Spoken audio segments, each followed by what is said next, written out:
Short. We don't want someone unattractive in a wealthy family. How could someone like you be with a guy like Ethan? His parents kept insulting me and I felt a lot of anger inside.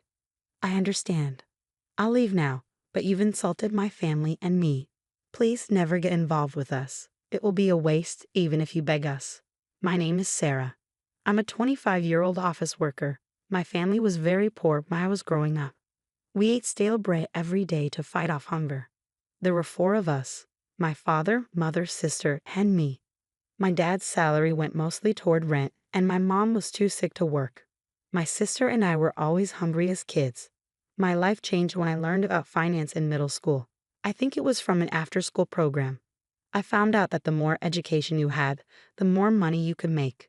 When I heard that, I decided I wanted to study hard, earn a lot of money, and take care of my family. From that moment, I focused all my time on studying. If you study too much, you'll get sick and die, my dad used to say. If I can't make a lot of money, I'd rather die, I would reply cheekily. Unlike most kids, I studied hard and got great grades in school. Every time I got a perfect score, my mom was so happy and proud of me. It made me happy to see her proud, so I studied even more. I got a scholarship to high school because of my grades and kept working hard so I could go to university without paying for tuition. My education helped me find a job at a big company. At first, the work felt like a game, since I had only studied for most of my life. But I learned that effort doesn't always guarantee good results. If I just walked around aimlessly, I wouldn't get anywhere. I thought this was interesting and began to find ways to use my skills at work. Not many of my new colleagues thought like that. You're really hardworking, Sarah, and you fight for what you love. I'm proud of you. I even want you to teach me what you know, my dad once said. He was always unreliable, but no matter how poor we were, he always smiled. Because of his attitude, we stayed hopeful. At first, I studied to become rich and help my family, but over time, I just enjoyed studying for its own sake. It was like a kid wanting to be a baseball player and practicing hard every day. My mom never complained about money. She was great at making things herself. She learned sewing at fashion school and made clothes, backpacks, and pouches for me and my sister. They were cute and fashionable. Other kids at school would ask us where we got them. My sister even started to get into fashion and enrolled in fashion school. Even though we were poor, we were happy with what we had. Is that really true? Someone asked me once. Yes, it is, I replied. One day, my sister and I brought home some leftover lunch from school and gave it to our parents. That's amazing, my colleagues said when I told them this story. My stories about growing up poor became fascinating tales at work, and I ended up being seen as an interesting person. In school, I might have been teased, but at work, people seemed to enjoy my stories. I was happy to have good relationships with my colleagues and enjoy my job. Life felt exciting. Then, I had a fateful encounter. It happened at a company party for new employees. After the party, I decided to have a drink with some colleagues. One of them said, I know some people from other departments, so I'll invite them. That's when I met Ethan. He was nice, handsome, and not at all a womanizer. I fell for him right away. As the night went on, everyone started chatting. When Ethan went to the bathroom, my colleague took the seat next to me. When Ethan returned, he saw his spot was taken and sat next to me instead. He didn't seem to notice how fast my heart was beating and began a conversation with me. You're Sarah, right? I heard you're amazing. If I'm not wrong, you went to both high school and college on scholarships. Yes, I'm really thankful for the free tuition. Is that the only reason? Well, my family didn't have much money, so yeah. I see. So you said it was tough to support your family? No, I actually enjoyed it. Even though we were poor, we were happy. I see, you have a unique charm. His comment surprised me, but he said it so seriously. I didn't really know what he meant, so I just laughed. From that point on, whenever I ran into him at work, we'd stop and chat casually. He must have become interested in me because one day he asked me out to dinner. He seemed much more relaxed than usual when it was just the 2 of us. He was polite, but also friendly, and I felt like we were growing closer. He invited me to dinner a few more times after that. One day, he told me he had feelings for me. I didn't expect him to fall for me, but I was more happy than surprised, so I said yes. We started dating, and he treated me really well, coming up with fun date ideas. When I was with him, I felt safe and happy. I wanted to be with him forever. I found out he felt the same way when he proposed 3 years later. I was so overjoyed, and I immediately said yes. So we got engaged. We wanted to tell our families as soon as possible. Ethan said, "First, I want to meet your family before we tell everyone." So we decided to tell my parents first. My family liked Ethan right away. He even said, "Your parents are like peas in a pot." Then it was time for me to meet his parents. As his fiancé, it was important to make a good first impression. I was really nervous, so I carefully chose my outfit, got my hair done, and spent extra time on my makeup. After my mom and sister checked me over, I left the house looking perfect. Ethan and I went to his parents' house, which was a huge mansion that stood out from all the others. Once we started dating, I found out his dad was the CEO of a big company and the family was very wealthy. In other words, Ethan was the only son of a prestigious family. I guess that's why he seemed so different from the start. I met Ethan when he pressed the doorbell. His mom answered and opened the door. "Ethan, welcome home." "Hi, Mom. Is she your fiancé?" "It's nice to finally meet you. I'm Sarah." "Oh, come inside." She gave me a quick look before inviting us in. I didn't expect her to like me immediately, but I knew I had to try.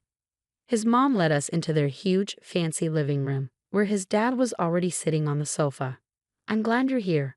Please, take a seat," his father said politely, but there was a tense feeling in the air, like I was being interviewed for a job.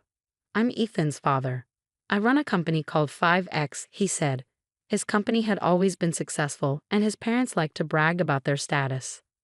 "Sarah, you work at the same company as Ethan, don't you? That means you must be exceptional." "She's the most promising employee in the company. She was an honor student in both high school and college." "I see." I was a bit embarrassed by Ethan's praise, and his mom, maybe feeling jealous, said something surprising. "It doesn't matter how smart you are, but your face. You're a little too plain." "What?" Ethan and I were both shocked by her comment. "What are you talking about, Mom?" Ethan was furious, but his mom didn't care and kept going. "I'm just telling you the truth. You're going to take over your father's company one day, so the woman you marry must look beautiful." Her words only made Ethan angrier. "What is this? That's ridiculous. I love her for who she is, no matter what she looks like. She's not bad looking at all. Apologize to her." Ethan was fuming and demanding an apology. His dad was hurt by the comment too and got just as angry. "How dare you speak to your parents like that? Can't you see your mother is concerned for you? We don't want an unattractive woman in this family. We won't allow this marriage. Leave." His father waved his hand, telling me to leave. "What's wrong with you, Dad? I don't need your permission. I'm marrying her, whether you like it or not." "Hold on. We won't let you make such a mistake. You're just being fooled by her. She may not be pretty, but she's smart. She's manipulating you like a con artist." "That's exactly it. Talk to him too. Tell him you're not good enough for this family. How could someone like you be with a man like Ethan? I'd love to see the faces of your parents who raised you to be such a liar. They must be useless." His parents kept insulting me and I was filled with anger. "I understand, I'll leave now. But you've insulted both my family and me. Please never get involved with us again. It would be a waste even if you begged us." They laughed out loud. "Who's going to beg who? You think you're smart. I think you're just crazy."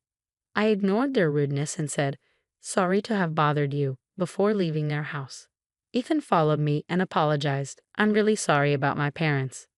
"Don't worry. You were trying to stand up for me, but they were so rude to you. I'm really disappointed in them.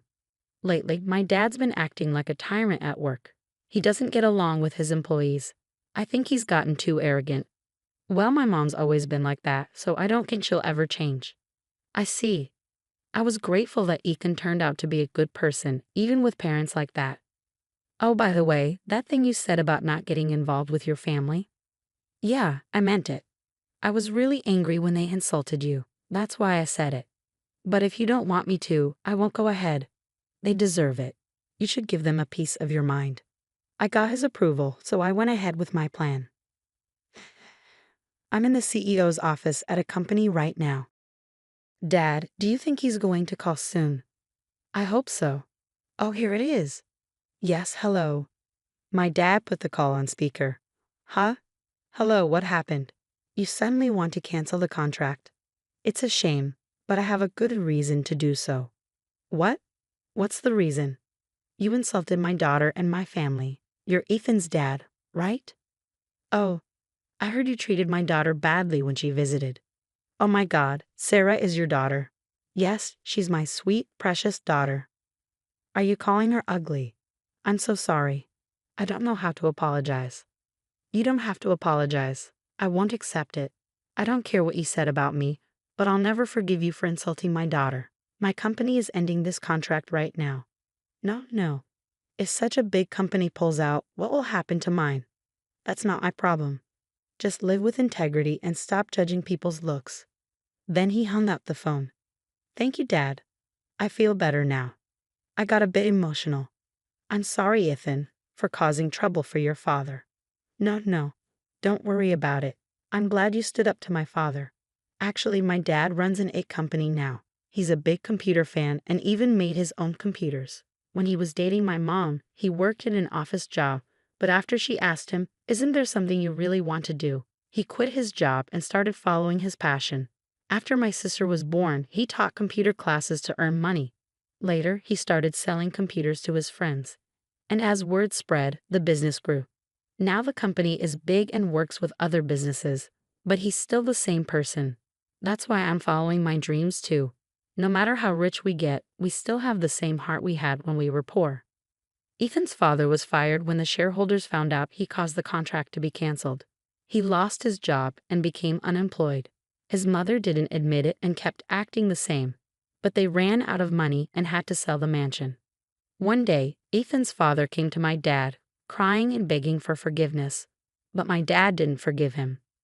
My daughter told you to never get involved with us, right? He turned him away. Ethan cut ties with his parents and married into my family. Now he works hard at my dad's company and hopes to take over it one day. I told him you don't have to take responsibility. You can do what you really want. He replied, "What I want to do is give you the life where you can keep chasing your dreams." Then we got married. Now we live a very happy life together. He's a wonderful husband. Also, Sarah's family was very interesting. Ethan's parents went too far. I think when people focus too much on success and money, it can change them. But I'm happy Sarah found happiness. I wish them a long, happy life. Thank you for watching until the end. Please subscribe to our channel. See you in the next video.